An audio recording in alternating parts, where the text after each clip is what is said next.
Колку од вас сте запознаени со тему? Знаете што значи тему? Ајде, не се срамите. Тука сте. Сите пазаруваме од тему, нели? Сите сме шопинг манијаци. Освен тие што ги потрошиле парите. Да. Но во секој случај некако станавме заразни од тему. Сега со која причина го спомнувам? Сте забележале можеби дека порано рекламите само ни нудеа производ. Сега особено ако гледаме на тему, пред да ни го понудат производот, претходно ни го представуваат проблемот. Бидејќи тие заклучиле, сватиле дека ако само ни го нудат производот, тогаш многу малку ќе постои интерес да го купиме. Нема убедување. Ти нудат некаков чаршав, ти кажеш, имам чаршав, не знам. Ти нудат некаков штитник за тенџерето кога ќе готвиш во кујна, викаш, окей ми е штитник, јас си готвам и без него. Но ако ви го претходно представат проблемот, тогаш сликата е сосема друга. Замислите, често се појавува, ова денеска ви го нудат како реклама, сте го сретнале или особено домакинките? Алумински штитник го ставате позади, нели, тенџерето кога готвите, за да не ви прска, да не ви ги валкат плочките. И сега си викате, ја и досега сум си готвил без вакво нешто. Викате, мене ова не ми треба, што само ќе си давам пари. Но ако ќе ви го прикажат ова нешто, и веднаш знаете со ова слика одат зборовите, ви се случило ли додека готвите да ви се испрска плочките? Ви се случило ли да ви се уништи кујната? И вие климате со главата. Да, колку пати ми се случило. Тогаш, откако ќе ви го покажат, ви го нудат производ и вие викате, ми треба. И тоа е не само за овој производ, за се едно друго. Може би е штитник за клима, си викате, јас немам потреба од штитника, ама кога претходно ќе ви кажат, ви се случило ли да седите под клима и вратот да ви се укочи? И вие викате, знам, јас сум тоа.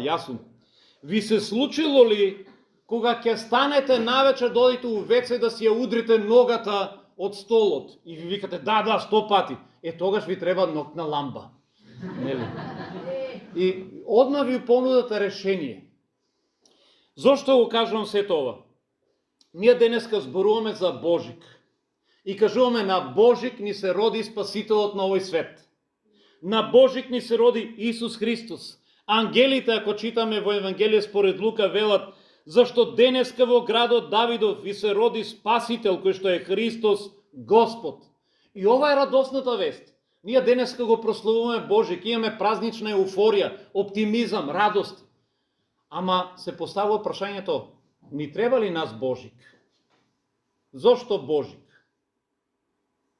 За да ја разбереме радоста на Божик, за да разбереме зошто Божик, ние мораме, исто како тему што ни зборува за производите, за да го понудиме Божик и да луѓето сватат дека им е потребен, ние мораме претходно да го представиме проблемот. Мораме претходно да дојдеме со прашањето, ви се случило ли? А што е тоа што треба да го прашаме, ви се случило ли? Не е ви се случило ли да ви се испрска кујната? Ајде ќе го тргнеме, ова веќе не ни треба. Значи, прашањето што тука би требало да го поставиме е, ви се случило ли да имате проблем со лоша навика? Ви се случило ли да заглавите во некава зависност? Може би зависност од алкохол, од коцкање, од дрога? Ви се случило ли во срцето да не можете да се ослободите од омраза, од алчност, од гордост? Ви се случило ли да препознаете во овој свет дека има неправда, дека има зло? Ите како? Ако ви се случило да ги препознаете овие работи, ако ви се случило овој свет да бидете навредени, да бидете онеправдани, да бидете измамени, да бидете повредени, ако ви се случило сето тоа, знајте дека тогаш се соочуваме со проблемот. Постои проблем. Тој проблем е наречен греф.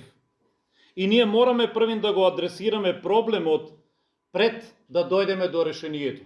Мораме првин да ја покажеме кујната испрскана пред да ви го понудиме штитникот. Затоа денеска пред да зборуваме дека ни се роди Спасител, јас сакам да ја разбереме потребата од Спасител. Јас и ти имаме потреба од Спасител. Диме ова утро праша дали Христос се родил во твоето срце. Ако јас не ја сватам потребата од Христос, јас нема да го повикам од моето срце. Ако јас не се сетам дека ми се случило да моето срце посакува нешто што не треба, ако не се сетам дека ми се случило да сум зависен од нешто, ми се случило да сум повреден, ми се случило да сум измамен, ми се случило да препознавам неправда во овој свет, ако овие работи не ги видам, тогаш нема ни да ми треба Христос. Ниту пак Божик ќе значи нешто посебно за мене. Божик е, знаете што? Божик е само она што го гледаме на Фейсбук. Убаво украсена трпеза, нели, сготвено само сарничка нешто, рибичка, денеска ќе имаме убав ручек, ќе си честитаме, ќе ја декорираме куќата, собата, и Божик е само тоа, една убава декорација, која што денеска ја има и веќе следниот ден сето тоа се растрга. Но дури откако ќе ја растргнеме декорацијата, откако ќе расчистиме дома, откако ќе исчистиме трпезата, проблемите остануваат. Утре и понатаму твоето срце ќе посакува нешто што не треба. Утре и понатаму ти или некој твој ближен ќе се бори со некаква зависност и нема да може да се ослободи. Утре и понатаму во овој свет ќе има неправда, ќе има зло, ќе има војни. И ние ќе сватиме дека ни треба решение. Проблемот е тука, но кој е решението?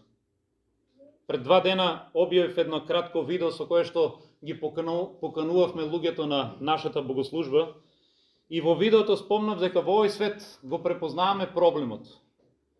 Но кој е решението?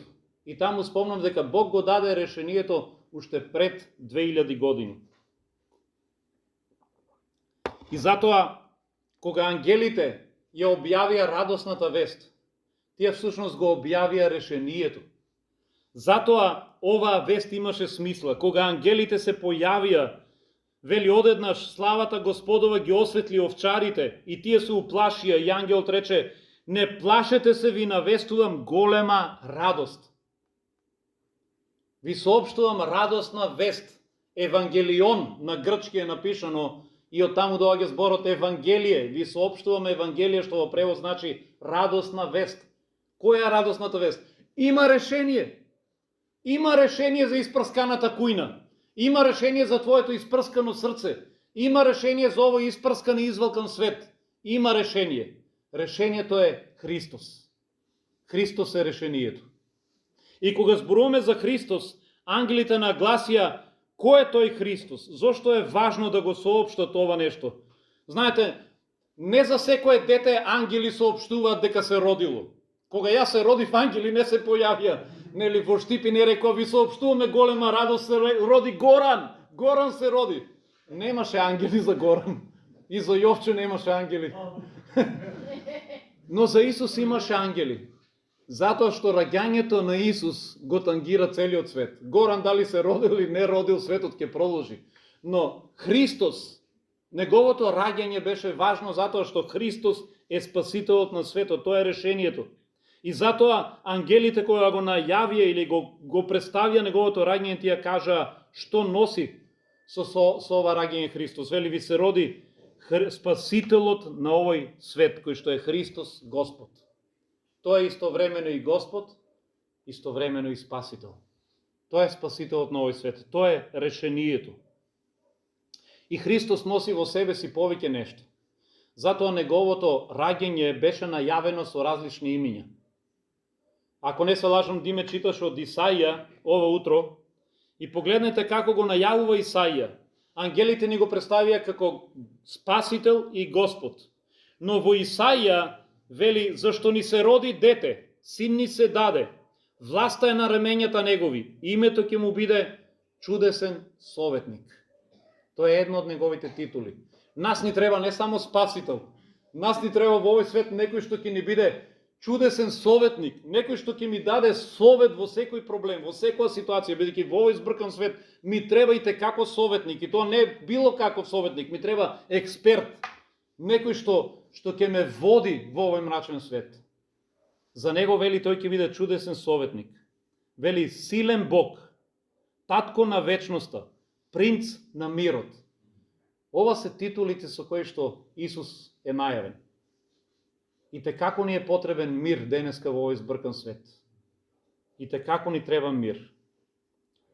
Затоа во Исаија 7 глава вели: самиот Господ ќе ви даде знак, ете девица ќе зачне и ќе роди син и ќе му даде име Емануел, кој што преведено значи Бог со нас. Ова дете што ќе се роди нема да е било кој. Ова дете е Бог со нас. Во Исус Христос ние го имаме Бог кој што е со нас. Тој лично се симна и дојде на овој свет, за да биде решението. Затоа во Христос се кријат или се содржат повеќе нешто. Тој е Спасителот, тој е Господ, тој е чудесниот советник, тој е принцот на мирот, тој е семокниот Бог. Тој е сето ова во едно. Може би ние го знаеме под едно име Исус, но во тоа име Исус се кријат повеќе работи. Има една шега за некој човек кој што влегол во аптека, и сега него можам да го запамтам и јас ќе ви го прочитам. Човекот влегува во аптеката и вели: ми треба ацетилцилална киселина, ми треба скроп, микроцистална целулоза, магнезиум сетрат, силициум диоксид. Ево, одвај го прочитав. Сето тоа човекот го бара на аптекарката, таа малку се замислува, вели: господине, вие всушност барате аспирин. Вика: да бе, ама не можам да го запомнам.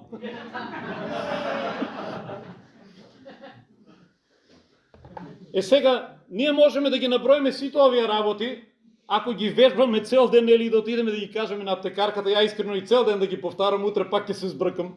Жена ми ќе ме прате, јас на 5 минути ми аптеката и пак мора да ги се јавам. Како беше ова ширупот, што требаше да го се јавам? Но во секој случај, можеме да ги запамнеме сите овие зборови што се елементи на аспирин. Или едноставно да дојдеме и да кажеме: ми треба аспирин. Ова зборче си да го знаеме, нели? Не ни треба да го вежбаме. Исто е и со Исус.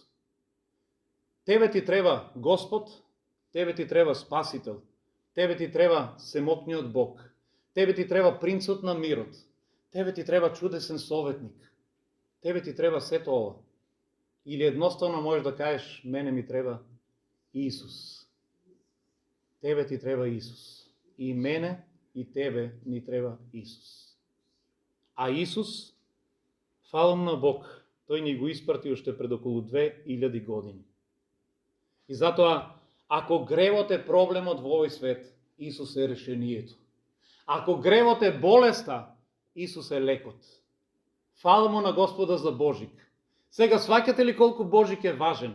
Сваќате ли зошто ние толку христијаните се радуваме на Божик? Бидејќи на Божик Бог ни го испрати лекот за болеста во овој свет. А болеста е гревот. Замислете во вашиот град да нема повеќе наркомани. Замислете да нема алкохоличари. Замислете да нема коцкари. Замислете да нема криминалци. Замислете да нема луѓе што мразат. Да нема насилници. Знаете ли како е тоа можно? Можно е ако секој еден во нашиот град го прими Исус во неговото срце. Бидејќи кога Исус ќе дојде во твојот живот, кога Исус ќе дојде во нечи живот, повеќе нема во тоа срце место за зло. Кога Исус ќе доаѓа во срцето на нечи живот, тогаш криминалецот станува чесен.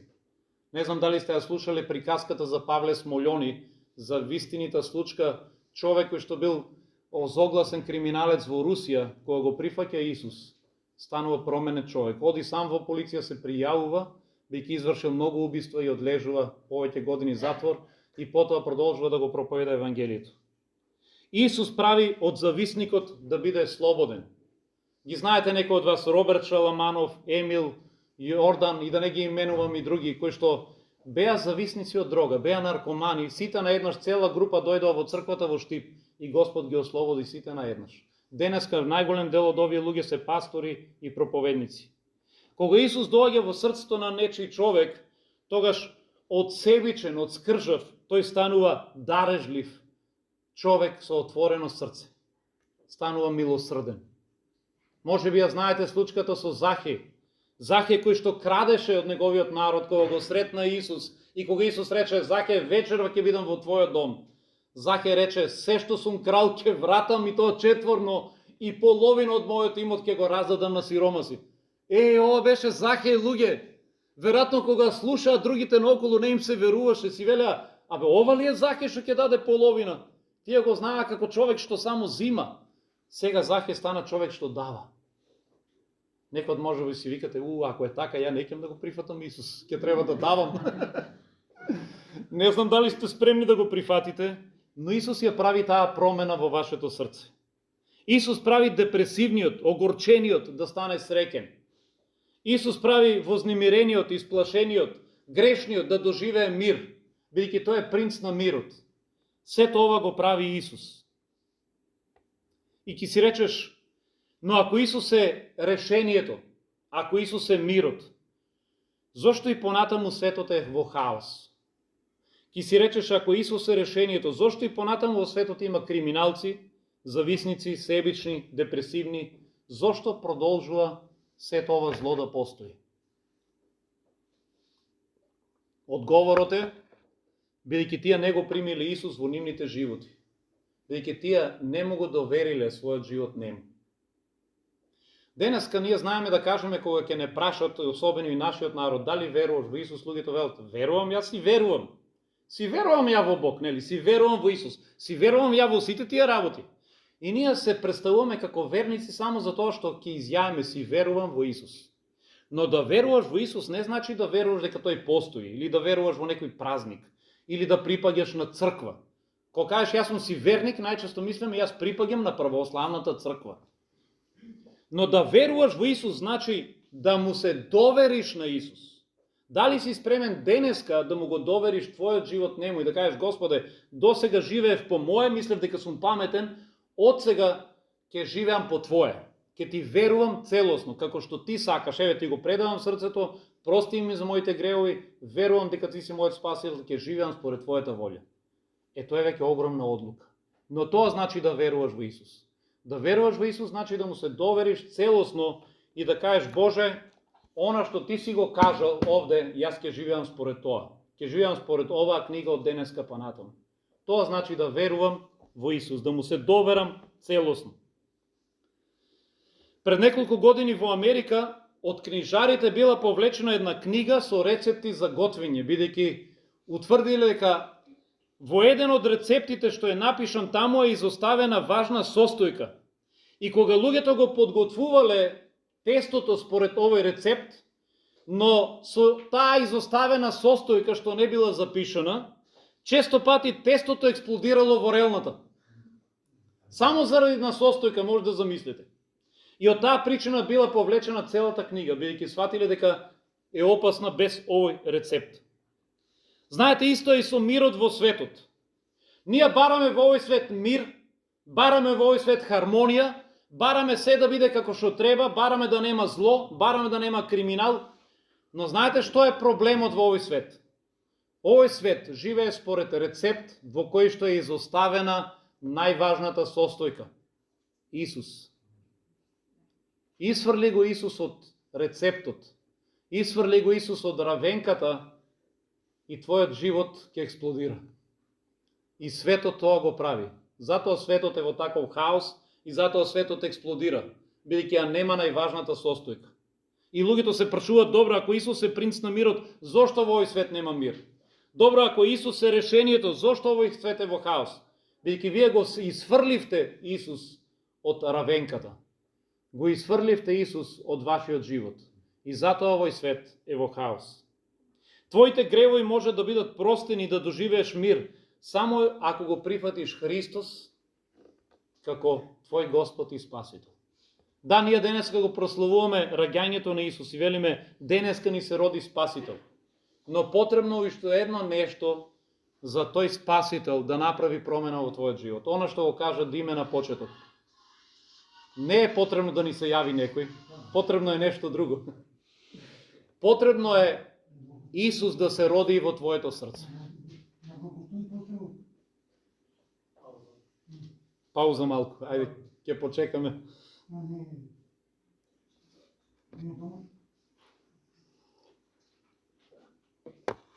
Затоа, ако сакаш вистински да го прославиш Божик, тогаш вистинскиот начин не е да ставиш слика на Facebook во која што ќе се пофалиш дека си направил Божик на трпеза.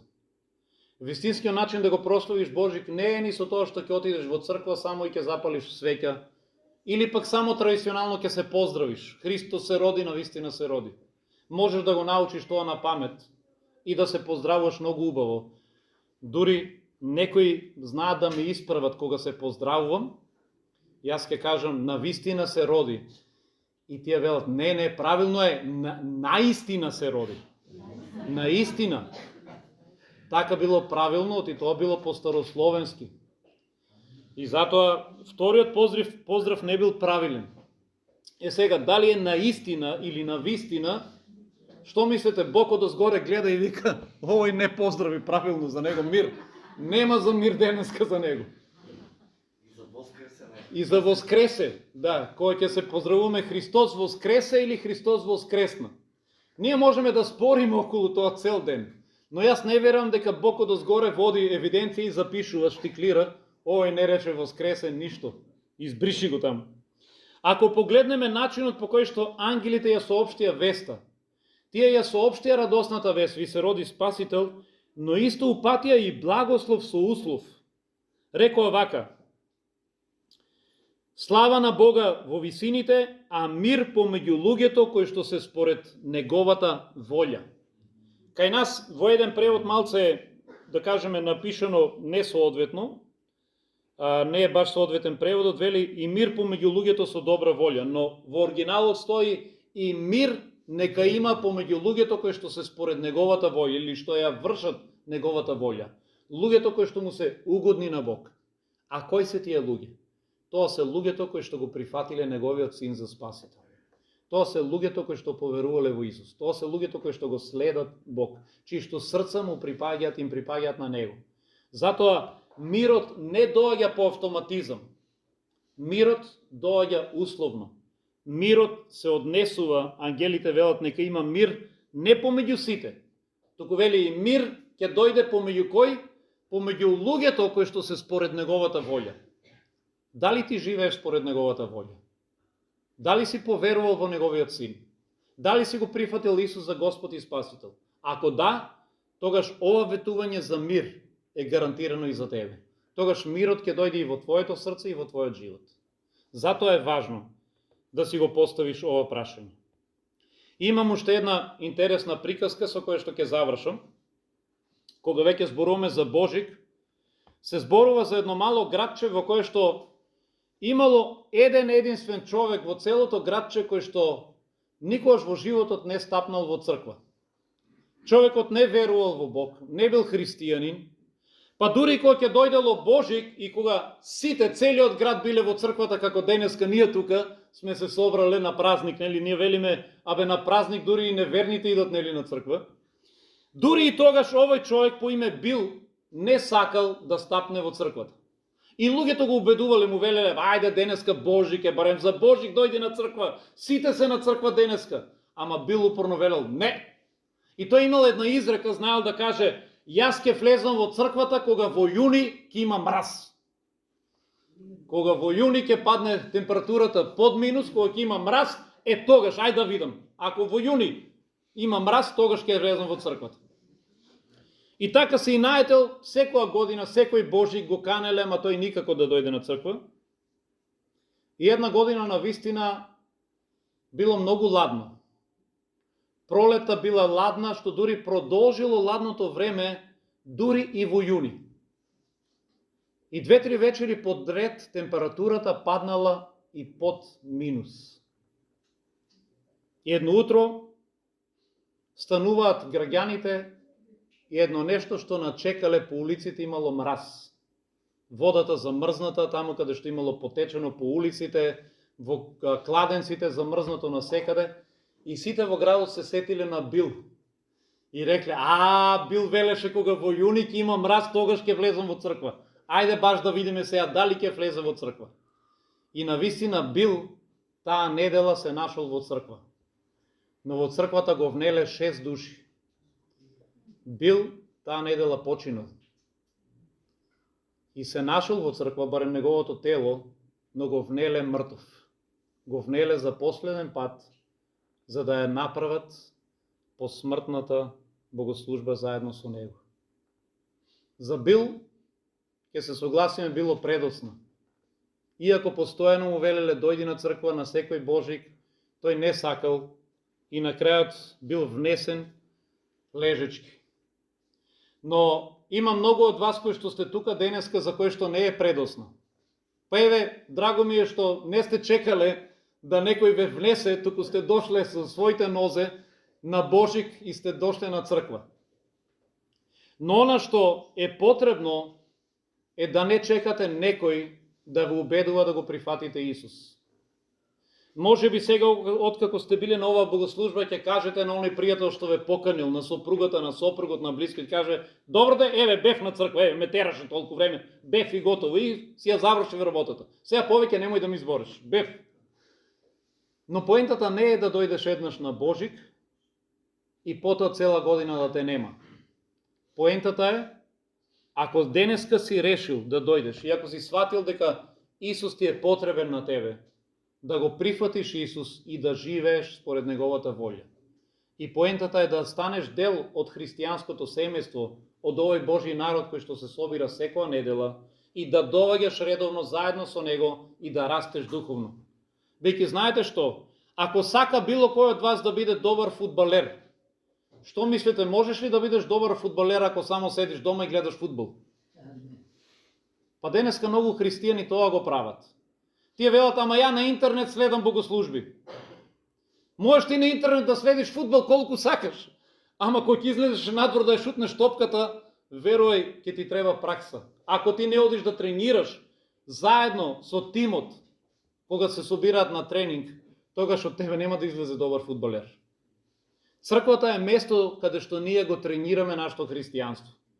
Неделните богослужби се место каде што ние се учиме да бидеме христијани, заедно со другите, растеме духовно, потребни сме си едни на други. Ние сме тој тим, победнички тим кој што е потребно да се собира за да може да напредува.